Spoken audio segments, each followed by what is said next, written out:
Šodien parunāsim par eksperimentiem, riskiem, uzdrīkstēšanos un atbildību. Šis ir Valsts administrācijas skolas podkāsts Izaugsmes formula, kurā mēs runājam par līderību, mācāmies par to, aicinām dažādus viesus, lai iedziļinātos līderības jautājumos, īpaši jau publiskajā sektorā. Es esmu Ines Brokāne-Zarāne un vadu Valsts administrācijas skolā publiskās pārvaldes profesionalizācijas un administratīvās kapacitātes projektu, kura mērķis ir attīstīt publiskās pārvaldes profesionāļus. Un šodien pie manis ir ciemos Atis Egliņš-Eglītis, Cēsu novada domes priekšsēdētāja vietnieks, Kultūras akadēmijas padomes priekšsēdētājs, cilvēks ar plašu pieredzi izglītības un kultūras jautājumos, kā arī privātā un publiskā sektora attīstību. Sveiki, Ati! Sveiki! Prieks tevi redzēt! Prieks! Un ja mēs runājam par līderību, mans pirmais jautājums, vai tu bieži izmanto šo terminu līderis, līderību, un ko tu ar to vārdu saproti? Nē, es ikdienā bieži neizmantoju šo terminu, taču nereti sanāk gan teikt, ka mums ir jāuzņemās līdera loma kādā no procesiem. Vai tā būtu mans pamatdarbs pašvaldībā vai Kultūras akadēmijā, un ko tad es līdz ar to saprotu, ko tad nozīmē līderis kādā no procesiem. Tas nozīmē, ka es to lietu ņemu savās rokās, es to lietu kontrolēju, vadu, sasniedzu kaut kādus rezultātus uzstādītos un spēju atbildēt par tām lietām. Tas, man liekas, ir līderis tādā pamatā, ja mēs runājam par procesiem, bet vēl man liekas, ka ir ļoti svarīgi runāt par līderi 21. gadsimtā un ko tad īsti mēs ar to saprotam, it sevišķi publiskajā pārvaldē. Un man liekas, un es sev esmu nodefinējis, ka līderis publiskajā pārvaldē var mainīties, tās prasības līderim var mainīties, bet šodien, šajā desmitgadē vai šajos gados, es domāju, ka līderis publiskajā pārvaldē ir tāds, kurš spēj vadīt pārmaiņas, ierosināt pārmaiņas, uzņemties kaut kādus riskus un reizē arī eksperimentēt. Un, lai šo mēs izdarītu, tur ir vesela kompetenci, man liekas, piramīda pēc tam apakšā, kas tad veido to mūsdienu līderi sevišķi publiskajā pārvaldē. Tad tu pats esi Liepājnieks, vai ne? Un Jā. Šobrīd esi Cēsīs. Jā. Vai tu vari pastāstīt, kā tu no Liepājas nonāci Cēsīs? Tas īsais stāsts ir tāds, ka pēdējais darbs, ja tā var teikt, ko es darīju Liepājā, es biju Latvijas Investīcija attīstības aģentūras biznesa inkubātora vadītājs. Un tieši pirms jau 8 gadiem ap šo laiku es saņēmu svešu zvanu vienā piektdienas pievakarē maijā, ārkārtīgi skaista māja diena, ar jautājumu no Cēsīm, ka mums ir lūk šāds un tāds pamata konkurss, vai es vēlos piedalīties. Un tā man pirmā reakcija bija nē. Kad man tas neinteresē, man ir ļoti labi Liepājā, man ir labi darba sasniegumi, man ir draugi, ģimene, tuvojas vasara un pie jūras pilsētā. Tas ir brīnišķīgs laiks un tā. Bet tad sestdien es domāju, un es domāju, katru dienu jau tādu zvani nav no otras Latvijas puses, un tad es iesniedzu savu pieteikumu, aizbraucu uz darba pārunām, un pēc 24 stundām saņēmu zvanu, ka es esmu šo atlasi izturējis. Tad sākās pavisam ļoti interesants periods 48 stundu garumā, kur man vajadzēja pieņemt to gala lēmumu. Un kāpēc es pieņēmu pa labu Cēsīm? Tur ir vairāk apsvērumi, bet viens no tiem apsvērumiem, ko es sev kā tādu mantru turēju priekšā, jo mēs biznesa inkubātorā bieži vien jaunajiem uzņēmējiem sakām izkāp ārpus komforta zonas. Un patiesība ir tur ārā, ja tu izkāps no savas komforta zonas, un tāda mazliet tāda, tas ir tāda startup, viena no tādām sludināmām lietām. Un tad es sāku domāt par sevi, bet vai es pats savā dzīvē, jebkad esmu pa īstam izkāpis no komforta zonas, un tā atbilde bija nē. Un tad es nonācu pie tāda secinājuma, kā tad es varu palīdzēt jaunajiem uzņēmējiem un sludināt, ka ir jākāpj ārpus komforta zonas, ja es pats to līdz galam neesmu izdarījis. Tad es izkāpu no tās komforta zonas. Bija ļoti interesants periods manā dzīvē. Pirmā smagā ziema Cēsīs, lielā ziema. Un tas mans secinājums, ja tā manā mācība pēc šī visa, ko es sev ik pa laikam uzdodu, vai es joprojām sludinātu, ka ir obligāti jākāpj ārpus komforta zonas. Un man atbild ir nē, nav obligāti jākāpj ārpus komforta zonas. Jo katram ir savs, sāpju slieksnis, un nevajag vienmēr izkāpt, lai kaut ko pierādītu. Bet ar šodienas acīm tas bija pareizs lēmums pārcelties uz Cēsīm? Raugoties manu arī karjeras tādu izaugsmi, es domāju, ka jā. Ja mēs patītu vēl bišķiņu atpakaļ, kas bija tas lēmums vispār tomēr savu karjeru veidot publiskajā pārvaldē? Man pirmais nopietni algotais darbs, pavisam pirmais bija vienā privātā akciju sabiedrībā, kur studiju laikā es vēl sāku strādāt par mārketinga direktoru šajā akciju sabiedrībā.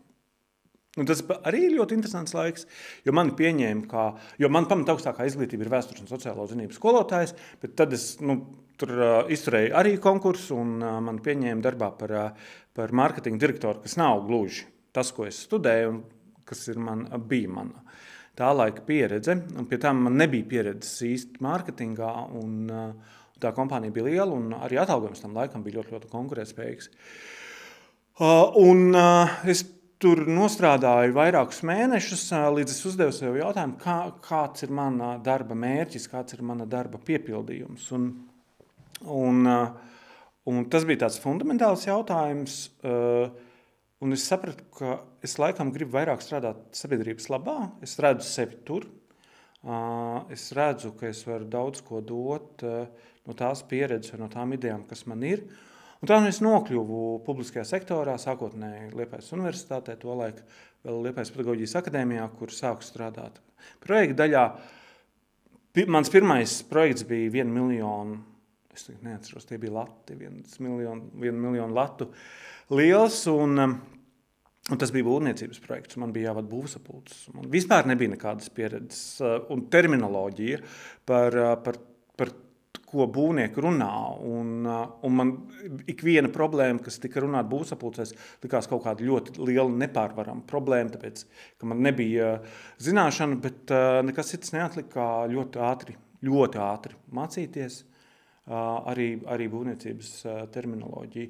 Un līdzīgi es biju, tad, kad es nokļuvu Cēsīs, man pirmā pozīcija Cēsīs bija attīstības un būvniecības pārvaldes vadītājs, un manā pakļautībā bija būvvalde. Un es nezināju neko no Latvijas, tādā fundamentālā no Latvijas būvnormatīviem. Un nekas cits neatlika, kā sākt lasīt normatīvus, lai tu vari pilnvērtīgi diskutēt ar būvvaldes kolēģiem, ar būvinspektoriem. Tas arī bija ļoti, ļoti aizraujoši un interesanti. Jā. Kad nākās pašam daudz mācīties, lai tu esi kompetents vadītājs. Un tas, ar ko tu sāki par to līderību, kad ir principā jāuzņemas kaut kādas lietas, kuras ir nezināmas, un arī jāuzņemas atbildība. Ja mēs runājam, tu jau iesāki par to, kas ir līderis publiskajā pārvaldē 21. gadsimtā, man liekas, no teorētiskā viedokļa mēs visi zinām, ka pārmaiņas ir jāvada, jāuzņemas ir atbildība. Kā tev liekas, kas ir tas lielākais izaicinājums tajā brīdī, kad tiešām jāvada ir kādas pārmaiņas, kas tomēr rada lielu pretestību, daudz nezināmo, nezināsim, kāds būs rezultāts. Varbūt tās vari padalīties ar kādu savu piemēru. Jāatzīst, un es arī nebiju iedomājies, ka pēdējos jau 4 gadus nāksies vadīt tik ļoti, ļoti daudz pārmaiņu, kas saistīts ar administratīvu teritoriālo reformu un kas saistīts arī ar skolu tīklu.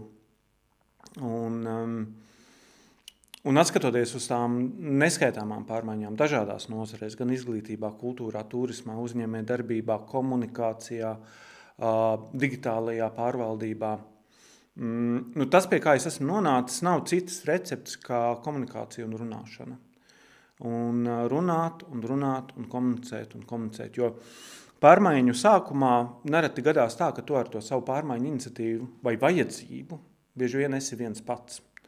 Un tas lielais uzdevums un tas lielais mērķis, un tā bija arī tāda filozofija, kur mēs esam gājuši cēsnodā cauri, ka mums no tās sākuma stadijas līdz brīdim, kad mēs virzām kaut kādas pārmaiņas apstiprināšanai jau deputātiem, ka mums ir jādabūna 50% plus 1, neteiksim mūsu pusē, bet pārmaiņu pusē. Un, lai mēs no tās nulles pozīcijas nokļūtu līdz 50 plus 1%, citas zāles es neredzu kā vienkārši skaidrot. Un tās metodikas ir jau pavisam ļoti vienkāršas. Piemēram, reorganizējot kultūras nozari vai veidojot vienotu pārvaldību kultūrā, mēs nācām tik daudz uz sanāksmēm un tik daudz diskutējām, kamēr uz visiem jautājumiem ir atbildēts. Vai nerodas tādā brīdī jaunu jautājumu. Un tad viss tiklīdz tu esi atbildējis uz neskaidriem jautājumiem, jo neskaidrības ir ļoti daudz. Ir ceļš tie, kas ir pārmaiņu procesā iesaistīti vai kuri tiks skarti, tad, kad tu esi atbildējis uz jautājumiem, tad jau tev ir daudz vieglāk. Bet ir bijuši mums arī sāpīgas pieredzes, sāpīgi puni, jo šajās pārmaiņās ir vajadzīgi arī partneri un ir gadījies arī tā, ka tev šķietami liels partneris vai iestādes vadītājs, kurš apsola, ka viņš arī būs šo pārmaiņu nesējs, ieviesējs, kurš skaidros kolektīvam pārmaiņu nepieciešamību, beigās to neizdara. Un tad sākas pavisam cita situācija un pavisam cita problemātika. Tad tu saki, tad ir pārmaiņas, ir nezināmais, tu saki, ir daudz jautājumu un sniegt atbildi, bet vai vienmēr, kad ir jāsniedz tā atbilde, vai vienmēr ir pārliecība, ka tā atbilde ir pareiza, ka mēs ejam uz to pareizo ceļu un sniegt to drošības sajūtu tiem, kas uzdod to jautājumu, sevišķi, ja tie jautājumi ir tādi kontroversiāli. Viens ir jautājumu loks, kas saistīts ar ļoti tehniskām lietām, darbtiesiskās attiecības, struktūra, tur nezinu, kaut kādu iespējams lietvedību, kaut kādas tādas lietas. Uz tiem ir viegli atbildēt, bet taisnība ir tajā, ka nevienmēr tu vari atbildēt uz fundamentāliem jautājumiem. Un vienmēr jau pakausī pie pārmaiņu vadīšanas ir tas jautājums, ja nu es kļūdos? Ko tad? Bet ja nu es kļūdos?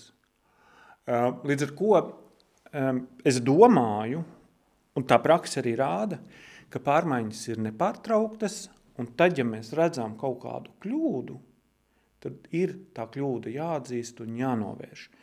Vai pat ne kļūdu, uzlabojams lietas. Kopumā sabiedrībā ir liels pieprasījums vērtēt administratīvu teritoriālo reformu. Gan valsts kontrole, gan ministrija, gan pašvaldības kopumā ārkārtīgi grib vērtēt administratīvu teritoriālo reformu. Manā ieskatā administratīva teritoriālā reforma joprojām notiek. Tā nav beigusies. Mēs joprojām mēģinām veidot labāko, efektīvāko, foršāko, laikmetu garam atbilstošāko pārvaldības modeli. Piemēram, sākotnēji mums novada muzeji bija kultūras pārvaldē, kur ir arī kultūras nami. Un viņi saprat, mēs jau tomēr muzejiem ir cita pasaule, un namiem ir cita pasaule. Muzejiem ir cita problemātika, un namiem ir cita problemātika. Līdz ar ko mēs to nokonstatējām, un rezultātā, tagad Cēs muzeja ir kāds atsevišķa iestāde. Un šādu piemēri ir vairāki, kur varbūt sākotnēji mums likās, ka tas tā varētu strādāt. Mēs paskatāmies, te varētu būt kaut kādi uzlabojumi, ejam, veicam tos uzlabojumus. Pārmaiņas nav kaut kas ļoti vienreizējs. Pārmaiņas šodien ir visu laiku un vajadzīgas, arī vajadzīgas. Jā, un tas dialogs, kas ir jāveido droši vien starp pusēm, kā tu minēji, ir dažādas vajadzības, ir jānonāk pie kopā un likt justies sadzirdētam vienam otram un arī saprast, ka tas risinājums tiks meklēts, vai ne? Jā, ja es varu papildināt, viens cits piemērs ir saistīts ar skolu tīklu. Un tas ir ārkārtīgi sāpīgs stāsts, jo Jo skolas ir ne tikai stāsts par institūciju kaut kur, bet arī par vietējo identitāti, tradīcijām, arī vietējo ekonomikas struktūru un tam līdzīgi. Bet, diemžēl, tā ārējā vide izglītībai pašlaik nav ļoti pateicīga, un demogrāfija mums ir tāda, kāda ir, un tie jautājumi ir jārisina. Un tad man bija mums bija viens ilgstošs process ar jautājumu, ko īsti darīt, un ar 3 skolām, kas ir ļoti attālas, un tur nevienmēr ziemā ir ceļi izbraucami un tā tālāk. Un tas, ar ko atnāca sākotnēji direktori un arī citas iesaistītās puses, darīt neko. Arī tā ir stratēģija, darīt neko, bet manuprāt, brīdī, kad tu zini, ka tu esi tādā augstā ledus okeānā, apkārt ir aizbergi, un tie aizbergi ir tas mazais skolēnu skaits, darīt neko, man liekas, ir pilnīgi titānika stratēģija. Un to es arī centos izskaidrot kolēģiem, ka mans uzdevums šajā pārmaiņu procesā ir ne tikai saglābt to mūsu kuģi, bet darīt visu iespējamo, lai mēs nokļūtu krastā visi dzīvi. Ja mēs nedaram neko, aizspiežam acis, man liekas, ka tad mēs triecamies iekšā apzināti. Mēs paši sev uztriecam aizbergam, un tas ir vissliktākais, kas var notikt. Ļoti proaktīvi, man liekas, ir jāspēj reaģēt uz ārējās vides izmaiņām un darīt. Jo kas ir kopumā, man liekas, Latvijā, ja mēs skatāmies uz to skolu tīklu jautājumu, tā problēma jau par to, ka skolēnu skaits būs maz, to jau mēs zinājām gadus. To tak mēs visi zinājām statistikā. Tikai visu laiku ir tā cerība, ka man tas neskars. Man liekas, ja es redzu, ka man nāk problēma virsū, ka man nāk tas aizbergs virsū, ņem un sāc kaut ko darīt tanī brīdī, nevis gaidīt, ka tas aizbergs uzskrien tam foršajam kuģim virsū. Un kā jums veicās? Kāds bija rezultāts? Mēs pieņēmām domas lēmumu. Mēs pieņēmām beigās par pārejas periodu noteikšanu šīm 3 skolām, iedodot laiku attīstībai, iedodot vēl vienu termiņu, pierādīt, parādīt, strādāt. Tā kā skatīsimies, kā tur tas viss sanāk un izpildās. Bieži vien jau arī mums tas spiediens ir no sabiedrības par kaut kādiem jautājumiem, kuriem jāstāv pretī, un tad tur jādabūna arī tas atgriezeniskā saite un jāskaidro ne tikai tiem, kas ir pārmaiņās, bet arī tam viedoklim, kas ir ārpusē no sabiedrības. Absolūti, un tas ir, un es jau saprotu arī, ne par Cēsnodu vien pašu, bet par vispār Latvijas skolām, un es saprotu to direktoru, jo viņam ir spiediens no kolektīva, viņam ir spiediens no sabiedrības, viņam ir spiediens no dibinātāja vai pašvaldības. Loģiski, ka tas ir ārkārtīgi grūti, bet atkal, tā praksa rāda tur, kur mēs skaidrojam, tur, kur mēs 1 reizi, 2 reizes, 3 reizes tiekamies, tur tās pārmaiņas kaut kā sāk notikt. Un kaut kā, cilvēki tomēr ir saprātīgi, joprojām cilvēki ir saprātīgi un cilvēki saprot, ja tu stādi un skaidro un runā. Un mums, piemēram, atkal ir viena cita reorganizācija, kur 2 skolas mēs apvienojām brīnišķīgi. Direktors nostājās pārmaiņu pusē, arī pievienojumās skolas kolektīvas pakāpeniski nostājās, vecāki nostājās.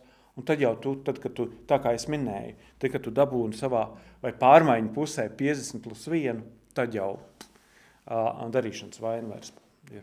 Bet gadās taču nošaut kaut kur arī pavisam greizi, varbūt tās var pastāstīt kādu piemēru. Kā no tā tikt vaļā, kā uzņemties to atbildību, ja jau mēs runājam šodien par tiem riskiem un eksperimentēšanu, tad skaidrs, ka kļūdas jau ir neizbēgamas. Jā, es pirmo reizi esmu šajā laikā arī stāvējis iedzīvotāju protesta priekšā. Mums bija iedzīvotāju protests, protesta akcija. Mums bija Vislatvijas mēdīju uzmanība ap vienu mazu lauku skolu, kur man likās, ka mēs rīkojamies kāpēc teorijas grāmatas kāda tad bija tā mūsu stratēģija? Mūsu stratēģija bija tāda, ka mēs jau laicīgi runājam ar skolas vadību, ka mums šī skola ir jāslēdz. Mēs pieņēmām konceptuālu lēmumu komitejām, un tās dienas pašā vakarā braucām ar vietējā pagasta iedzīvotājiem tikties, lai skaidrotu šo pieņemto lēmumu. Un mēs saņēmām, iedzīvotājs sapulce ilga no 6 līdz 11. Man liekas, es 11. atvēru savas mājas durvis, vai 11.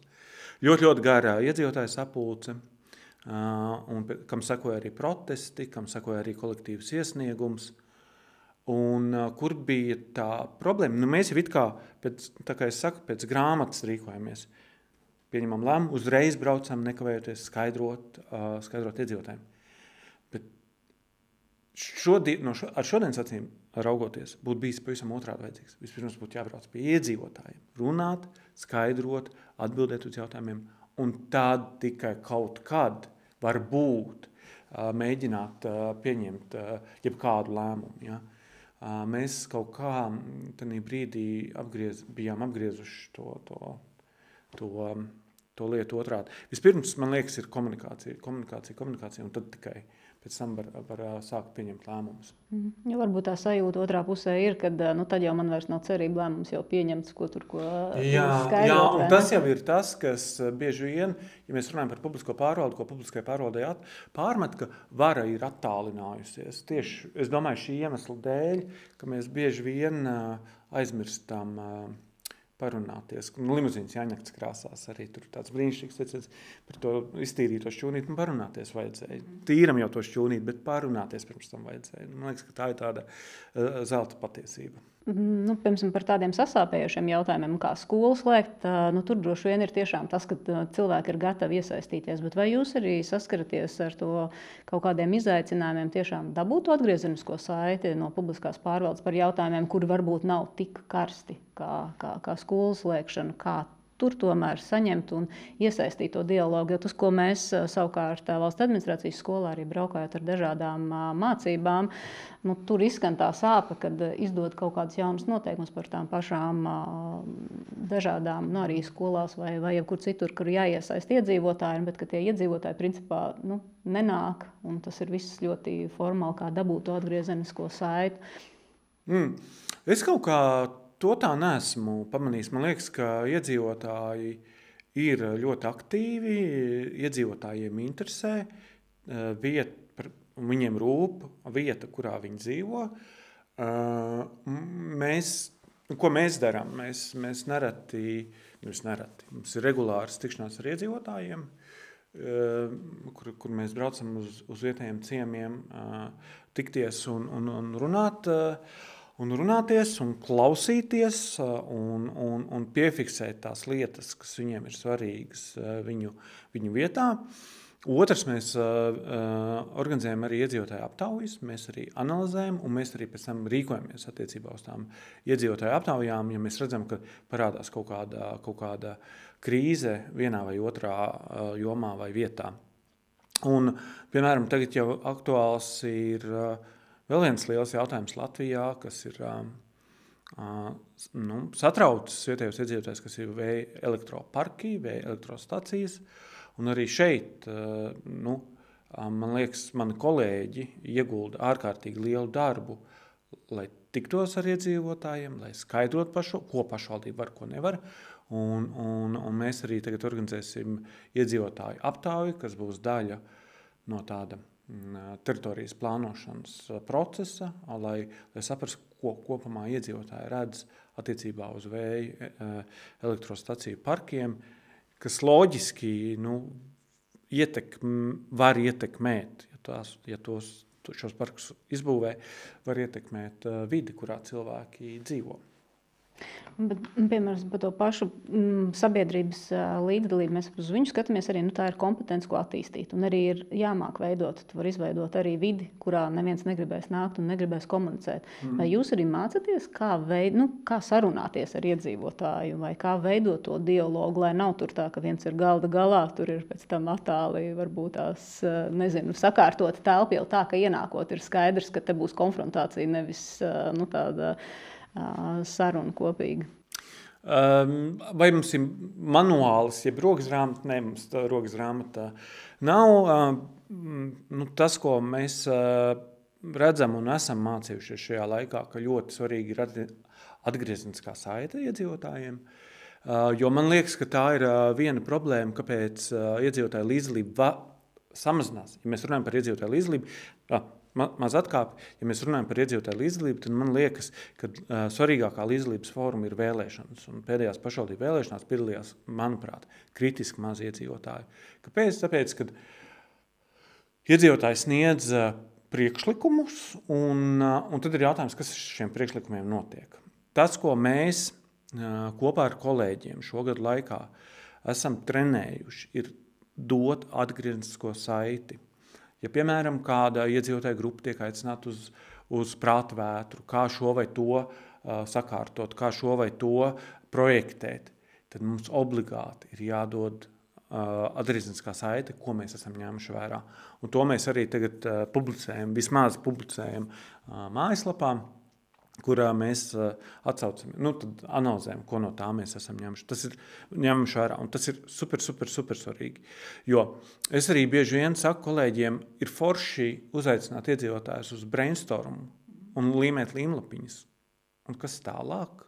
Ja, un ja mēs vienreiz līmējam līmlapiņas, otrais līmējam līmlapiņas, un ja tas no tā nekas netiek īstenots, tad jau loģiski tam iedzīvotājiem zūd motivāciju. Un es domāju, ka dienas beigās tas atsaucas vēlēšanu aktivitātē. Kas pēdējā laikā ir noticis tāds neplānots vai negaidīts? Laikam tas, ka mēs zaudējām Eiropas kultūras galvaspilsētas sacensību kā līderi. Es joprojām domāju, ka mēs bijām tolaik līderi, kurus pirmajā kārtā starptautiska žūrija izsvītroja no tālākas sacensības. Es joprojām atceros brīdi, kad es sēdēju Jaunpiebalgas kultūras namā. Un tagad attālināti žūrijas vadītāji saka, ka viņi nosauks pilsētas, kas tālāk kandidē alfabēta secībā. Un pirmā, ko nosauc, ir Daugavpils. Kur alfabētā ir C? Būtu C pirms D. Un tas bija tāds, zināms, šoks, jo, lai ko, bet to mēs negaidījām, ka mūs jau tik ātri izslēgs vai diskvalificēs. Un braucot atpakaļ no Jaunpiebalgas, tas bija 21. gada vasarā, mēs nolēmām, ka mēs organizēsim paši savu programmu, Latvijas kultūras galvaspilsētas programmu, CS 2025, ar saukli kultūra galvās pilīs sētās, tādējādi simbolizējot arī to, ka ne tikai pilīs notiek kultūra, bet arī nomļākās vietās, un tas ir ļoti svarīgi, ka tik vienā sētā notiek arī kultūra. Un tad mēs sev paši pasludinājām par Latvijas kultūras galvaspilsētu. Kā man kultūras ministrijas kolēģi teica, kad mēs to bijām izdarījuši, tad pie kultūras ministrijas ir stāvējuši žurnālisti rinda ar jautājumu, kas tas ir.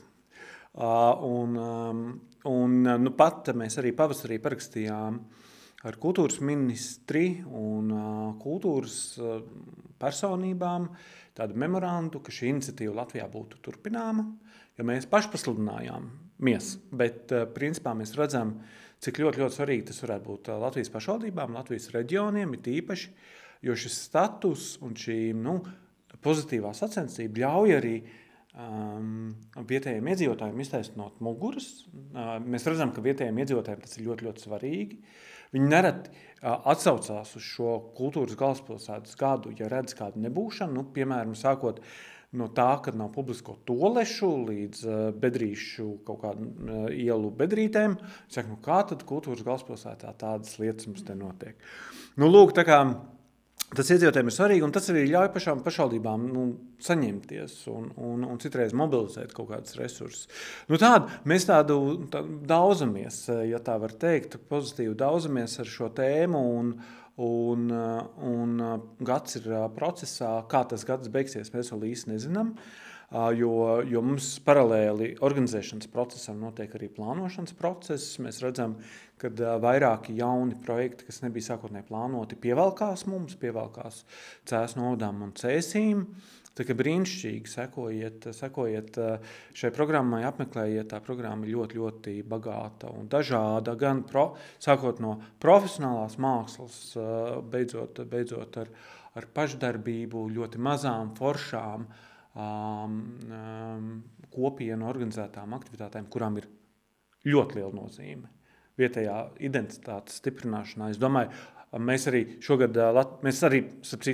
mēs esam arī viena no pašvaldībām, kas sāk organizēt kultūras fórumu, un šogad mūsu tēma kultūras fórumam bija kultūra un nacionālās valsts drošība.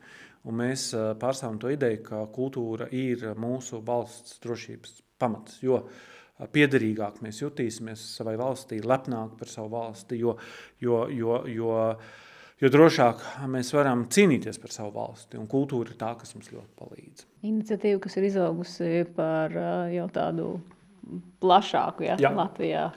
Jā. Un prieks, kad aiz šīs iniciatīvas stāv jau simtiem cilvēku, desmitiem organizāciju, kas piedalās, kas arī plāno, kas organizē, kas ir nākuši ar savu iniciatīvu. Un nevienmēr vajag naudu. Citreiz vajag vienkārši platformu cilvēkiem. Un tā, piemēram, Pasaules Latviešu mākslas centrs, kas ir bāzēts Cēsīs, viņi nāca ar iniciatīvu par tādu aktivitāti kā Art Walk, jeb mākslas pastaiga, jo mums ir vairākas gan privātas, gan publiskas mākslas telpas pilsētā. Un ne tikai, viņi katru mēnesi, otrajā sestdienā organizē Art Walk, kur tiek atvērts gan mākslas darbnīcu durvis, gan izstāžu zāļu durvis. Un tad cilvēki var atbraukt un izstaigāt ne tikai vienu izstāžu zāli, ne tikai vienu mākslinieku apskatīt, bet apskatīt jau daudz vairāk. Pēc tā, kā tu runā par Cēsīm, ar kādu entuziasmu, vai tu sevi uzskati šobrīd par tādu stabilu cēsinieki? Labs jautājums. Jā, un kas par to liecina? Man bija viens tāds darba piedāvājums Rīgā, un es šim darba piedāvājumam atteicu, un viens no būtiskajiem aspektiem bija tas, ka es negribēju pārcelties uz Rīgu. Jā. Man liekas, ka tas jau liecina, ka es tur esmu atradis sevi, un Cēsis ir forša vieta. Labi, bet tagad es gribu kaut ko tev ļoti personīgu uzdot attiecībā par līderību. No kā tu mācies, kā tu regulāri domā, kā attīstīt tās prasmes, par ko tu runā, gan sarunāties, gan uzņemties atbildību, gan būt drosmīgam, nostāties pretī arī tad, kad ir protesti, būt vienmēr tajā formā. Varbūt tās grāmatas, varbūt tie ir cilvēki, kas tavā dzīvē regulāri. Kā tu atjauno to enerģiju priekš sevis? Es bieži vien, es daru neko, lai atjaunotos, daru neko. Tā nevar būt. Tas ir visbiežāk nedēļas nogals, cik vien iespējams. Vakar bija spilgts piemērs. Man liekas, bija nomodā visu dienu 4, varbūt 5 stundas. Es slaigulēju. Un tas ir veids, kā es atjaunojos. Klusums, miers, darīt neko brīnišķīgi palīdz nokļūt atpakaļ saspringtājā grafikā, bet vēl man ļoti palīdz intervijas vai raksti vai grāmatas, kur tiek intervēti tīpaši mūsu cilvēki, Latvijas cilvēki, vai tas būtu Imants Landsmans, vai tas būtu kāds super foršs, jaudīgs jaunietis, kas ir sasniedzis kaut ko savā dzīvē. Tā kā mums ir Latvijā tādi brīnišķīgi daudz skaistu cilvēku, un tie ir tie, kas palīdz atjaunoties.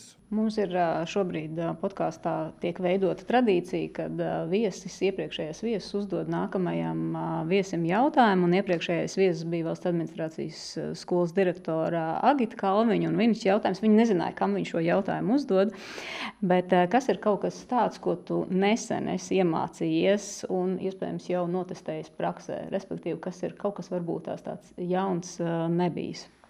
Vispār es pārstāvu ideoloģiju, ka mēs mācāmies katru dienu. Ja, vai tā ir liela vai maza lieta, mēs mācāmies katru dienu. Mēs esam pašiem sev nemanot, mēs apgūstam kaut kādas jaunas prasmes. Un tagad es tā centīšos tūlīt saprast, kas ir bijis, kur es biju. Tātad šodien īsti laikam vēl nekas jauns atbraucu, to es tā kā māku.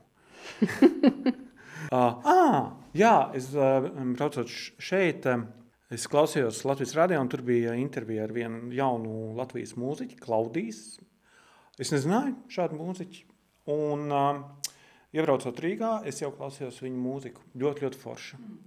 Tā kā nezināju, iemācījos, ka mums Latvijā ir brīnišķīgs mākslinieks Klaudijs, kur mūziku var klausīties. Jā. Un kas būtu tavs jautājums, ko tu gribētu uzdot nākamajam viesim, jo tu arī nezināsi, kurš tas būs? Kāds ir bijis viesa vai viešņas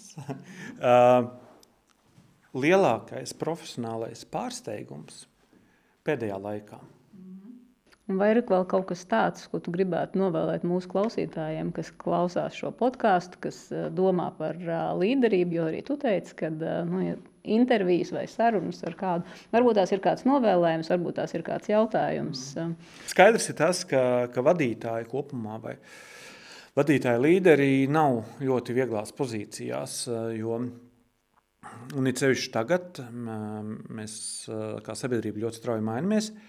Man vispār ir savu teoriju, ka mainās publiskā pārvalde ļoti globāli, jo manā pieņēmumā un manā izpratnē tā publiskā pārvalde, kurā mēs dzīvojam šodien vai strādājam šodien, ir veidojusies 19. gadsimtā, bet 19. gadsimtā bija citi gadsimta mērķi, 21. gadsimts, gatavojoties nākamajam 22. ir pavisam citiem mērķiem, un man liekas, ka mēs lēnām no tādas vertikālas pārvaldības aizvien ejam horizontālē. Un tas prasa fundamentālu domāšanas un izpratnes maiņu. Manuprāt, jaunajā pašvaldību likumā ir pirmās bezdelīgas, ja tā var teikt, tur ir iestrādāts, kas iepriekš nebija vesela virkne jautājumu, kas saistīta ar iedzīvotāju līdzdalību. Un es domāju, ka tā iedzīvotāju līdzdalība būs aizvien svarīgāka un būs ļoti noteicoša lēmumu pieņemšanā.